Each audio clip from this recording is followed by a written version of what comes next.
What we'll do, we'll pretend that Heidi is going to be our test subject here, our impaired driver that we're going to be running through some tests. Like I talked about, there's certain things we do before we get into actually doing the test. In this particular case, Heidi is wearing glasses. Now, we're not going to have her reading any eye charts or anything like that. All we need her to be able to do is to see a stimulus. So we're going to have her take her glasses off, and you don't have to answer this right now, but I would normally ask somebody, have any head or eye problems, injuries, back, leg problems, anything like that I should know about. Most people usually say no, or I've got a bad knee, whatever. But again, it's just information we're using. So what I'll do is I'll place her. Remember when I talked about all the optokinetic nystagmus, where people are looking at things that are spinning? That was another big one defense attorneys would often bring up and say, you saw nystagmus because you have rotating lights in your cars, and that's caused this optokinetic nystagmus.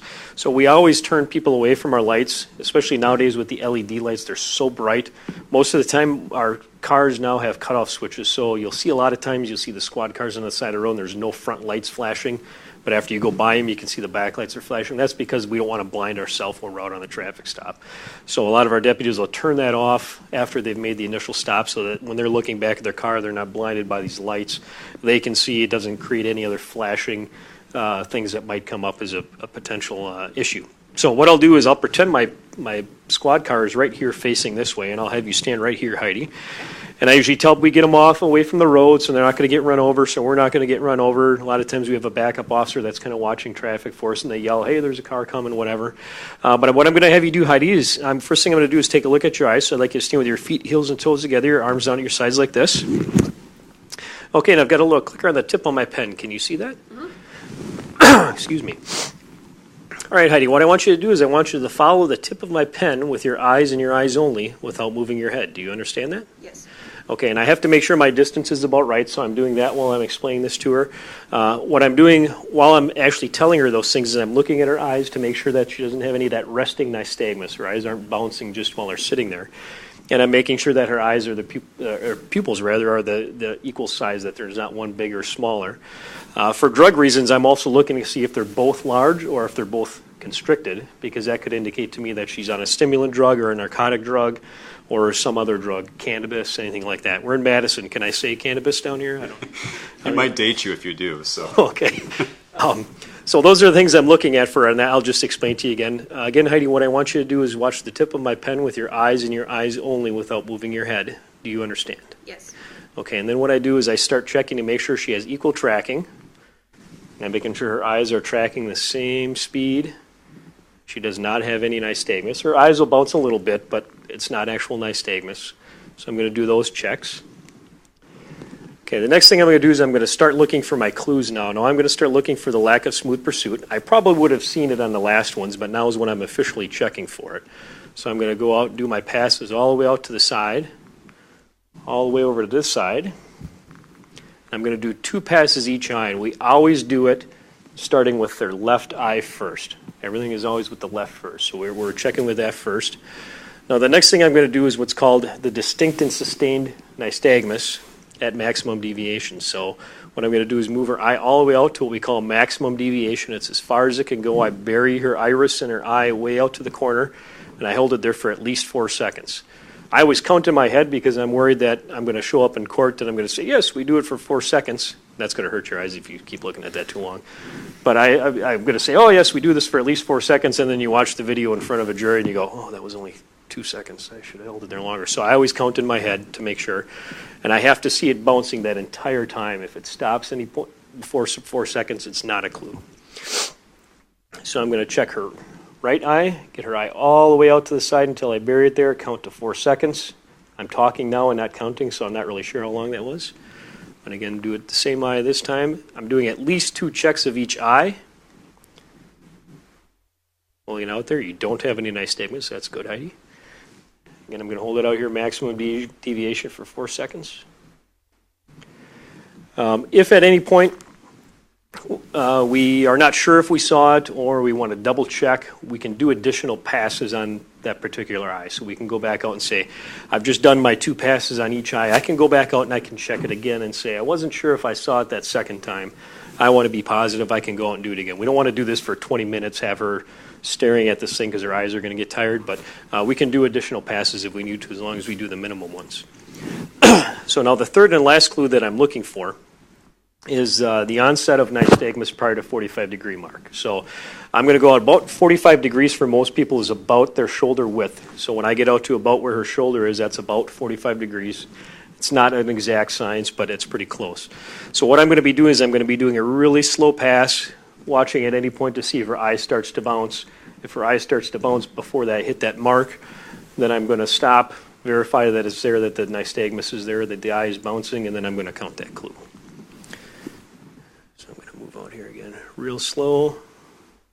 I'm going to get out there and I'm kind of watching to make sure I'm getting about to 45 degrees and I'm about there. I haven't seen it yet, so I don't count the clue and I go back and I start checking the right eye.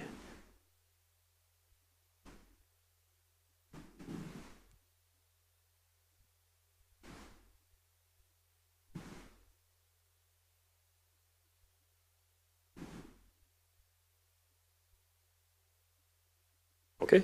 Now the last thing I'm checking for is not a clue, but it's something we have to check for anyways. It's called vertical gaze nystagmus, which we kind of touched on briefly. If I see any nystagmus here, I'm going to move the stimulus up, and if I see the nystagmus, it's going to mean that she's got a very high dose of alcohol for her, or a very high dose of another drug that causes HGN. And I could talk for about another 5 hours about all those drugs. So that's really all you need to know is there's other drugs that can cause HGN. And if this vertical gaze nystagmus is there, it means she's at real high dose for her.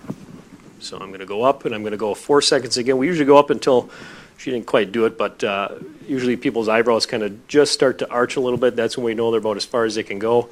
Hold it for 4 seconds, and we just do 2 checks. We're looking at both of their eyes here. And you'll see if she had nystagmus, or had VGN, I should say, her eyes will sit there, and as it goes up, it'll just sit there and bounce and bounce and bounce and bounce. It'll be very obvious. So that's it. You can relax. Any questions that you can put your glasses back on. Any questions about what we just saw on that test, class? All right. So that's the first one. It usually goes a little quicker. I'm talking as I'm doing it just to kind of show you what I'm doing, but that's what we're doing. If you see us out on the side of the road, that's what we're looking for. Anyone ever just get like halfway through the test? Some people don't even get to that point. Usually, which is interesting, is you get the people who are like 4 or 5 time offenders or more, as far as OWIs. You stop them and you say, hey, how much have you had to drink? I've had too much. I know I'm going to jail. Just arrest me right now. Well, no, I need to ask you to do these. I'm done. I told you I'm drunk. Just take me to jail. I'm done. Some people do that. Some people get halfway through the test and they go, you know what? I can't do this. I'm done. Just arrest me. I know I'm drunk. Whatever. We try to give them the opportunity to do it and make sure that they have every opportunity to do well in the test and let us make a decision. But most of those people that are 4 or more offenses, they're an O2 case anyway, so all we have to prove is that they've basically had 1 or 2 beers and they're driving. We don't need to prove they're impaired anymore. So. Right. So this is our next test where we're doing the walk and turn? Walk and turn test, yep. You told me your name on the break, but Scott. Okay. All right, Scott. What I'm going to have you do is, this is something in our environment. I wouldn't want him walking over this, so I always look before I do these things to make sure there's nothing they're going to trip over. Probably most people are going to do this just fine, but I'm going to make sure that we're in a place where there's nothing that he's going to trip over. So, Scott, what I'd like you to do is stand right about there for me if you can. And actually, let's do this the other way. I'm going to have you come over here. And I'll have you stand right about there for me.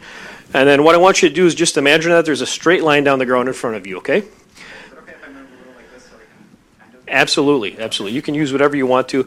If we have lines there, we use them. If we don't have lines, we just tell people to imagine them there. It doesn't have to be actually a line. So, excuse me. Okay, so what I want you to do, Scott, is imagine that line down the ground in front of you. Take your left foot, put it on that line. Put your right foot touching heel to toe in front of your left foot like I'm doing. Yep. Arms at your sides. Okay, what I want you to do is stay in that position until I tell you to begin the test. Do you understand that? Yes. Okay, when I tell you to begin, Scott, what I want you to do is take 9 heel-to-toe steps down that imaginary line in front of you. Watch your feet, count your steps out loud. I'm going to demonstrate this. When I say begin, your first step is with your left foot like this. 1, 2, 3, all the way to 9. When you get to step number 9, keep your front foot on the line. Turn using your other foot to take a series of small steps like this. And then take 9 heel-to-toe steps back down the line again. 1, 2, 3, all the way back to 9. While you're doing this test, make sure you count your steps out loud. Make sure you watch your feet at all times. Keep your arms at your sides like this. And once you have started the test, do not stop until you've completed the entire test. Do you understand what you need to do? So 9 there, 9 back, turn around at 9. Exactly, as I instructed. as I showed you how to do it. Any questions? I don't believe so. Go ahead and begin. 1,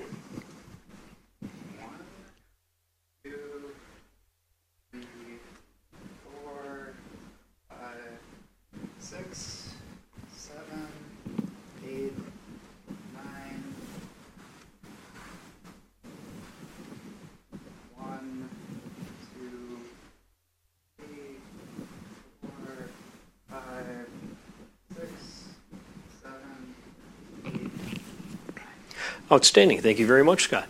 And now, have you ever been asked to do this test before that you're willing to admit? I feel like I might have once. Okay. Not like. But you don't do this every day or? No, Okay. no. I have a feeling I gotta just do this. So, all right, so Scott probably has not done this test before, or if he has, it's been probably to the point where he doesn't remember everything he needs to do or doesn't practice this. I gave him the instructions, we'll say for the first time ever. They seem like you think, wow, it's a lot of information, but I explain it to him in a way that he's able to understand it. I show him how to do it, and he was able to do the test perfect. There were 0 clues I could assess to that, and there was not a single clue on that test that I was able to observe. So again, people think, wow, they're tricking me. There's all this stuff to do, but you can just see he just did it, and he did it just fine. Doesn't mean he passed. Doesn't mean he failed because there's no pass-fail, but he did the test just fine. There's something else I was going to say about that. While he was in that instruction stance, what I was looking for there was the 2 clues we can assess. While he's standing like that, and if any point he says, okay, I got this, and he starts doing the test, I haven't told him to begin. That was why I told him stay just like that until I tell you to start the test. Also, if he starts losing his balance, if he does this, I'm going to document it, but I'm not going to assess any clues to it. But if his foot breaks apart because he loses his balance, then that counts as a clue. And I've got a little, I always carry it with me, even though I spend most of my time in the office, a little field sobriety notebook. And while I'm doing that, I'm just going to mark down a tick every time, so when I do my report, I remember how many clues he has. I almost did it, actually, when you started doing the test. I was about to get it out and start in that habit of muscle memory and doing things. All right. Anything else I was going to say about that? But yeah, his heel to toes were perfect. He didn't step off the line at all. His arms are always at his side. Always was watching his feet. If they do something, if he's looking straight ahead and doing this number, I'll tell him, watch your feet, and then make him look back down again. But other than that, you did it perfectly just like you're supposed to. All right. Last but not least, we got the one-leg stand. One leg stand, not the one-legged stand, but the one Leg stand, yes. leg stand. So, okay, what's your first name? Becky. Okay, Becky. You have boots on. You have big heels. Okay. Do you think you're going to be okay standing on one foot with those on? Okay. All right. What I want you to do is, I want you to stand right there for me, face back towards the class. Okay, if you could stand with your feet, heels, and toes together for me, arms down at your sides, stay just like that until I tell you to begin. Do you understand? Okay, when I tell you to begin, Becky, what I want you to do is raise either foot of your choice, about 6 inches off the ground, just like I'm doing. Keep your legs straight, point your toe down so your foot's parallel to the ground. Keep your arms at your sides, and watch your raised foot and count out loud 1001, 1002, 1003, so on and so forth until I say stop. You understand everything you need to do? Okay. Not to be a pain, if she could just take one step forward so I can get it on Absolutely. Is that okay? We're here. Yeah, we got to get you Right. on the recording, so we have this for court. Okay, do you understand everything you need to do, Becky? Yes. Okay. All right, I'll tell you when to begin, and you may begin. 1001, 1002, 1003, 1004, 1005, 1006, 1007, 1008, 1009, 1010, 1011, 12, 1013, 14, 2015, 2016, 2017, 2018, 2019, 2020, 2021, 2022, 2023. Okay, you can relax. Put your foot back down. Okay, have you ever done this test before, Becky? Yes, but What? I have quite a few friends that are cops, so we sometimes do this for Okay, all right. The point again being behind it that is unless somebody, I mean, people, if they practice this stuff every single day, they might get a little bit better at it. But you really have to do it all the time. But I'm presuming you probably don't do it very often. Okay. I don't, other than just doing this and training and doing it on the road, I don't do it myself either. But you can see that she's probably not impaired. She had absolutely no problem. I said 0 clues to that test. She did everything as instructed. There was nothing I would even note on that, like, oh, she was I don't know, whistling Dixie the whole time she was doing something. So, we'll note down, they miscounted, they missed the number 12 when they were counting, or whatever the case might be. But even though that's not a clue, that would be something we note down. But you did it perfect, so good job. Thank you. Well, class, you did a wonderful job. I think last year our students each had a clue or two. That was my recollection. I don't know what was going on there, but It's Madison, so there might be going on there. But those are our 3 standardized tests we do. And like I showed you, most people, if they're not impaired, they can do them just fine. There is exceptions we take into consideration. I mean, there's some people that just for whatever reason, they do horrible on those tests. They start stumbling, they fall down, whatever. People blame it on all things. I didn't get much sleep last night, or I'm really, really nervous because the cops are here and all this other stuff. Those things really don't have much effect on it. And I can tell you, I've been doing it for 12 years. I've probably done field sobriety on the road with somebody, I don't know, 1,000 times. I mean, it's a lot. I couldn't even begin to tell you. And you can tell that somebody's not impaired or they are impaired. There's some closer ones than others, I think, that you really scratch your head and go, gee, should I be arresting this person? There might be a medication that I just can't see right now that might be causing this. But at the end of the day, most cops don't make bad arrest decisions. They don't arrest people for no reason whatsoever.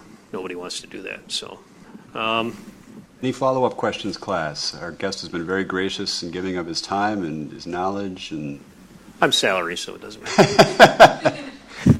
any follow-ups?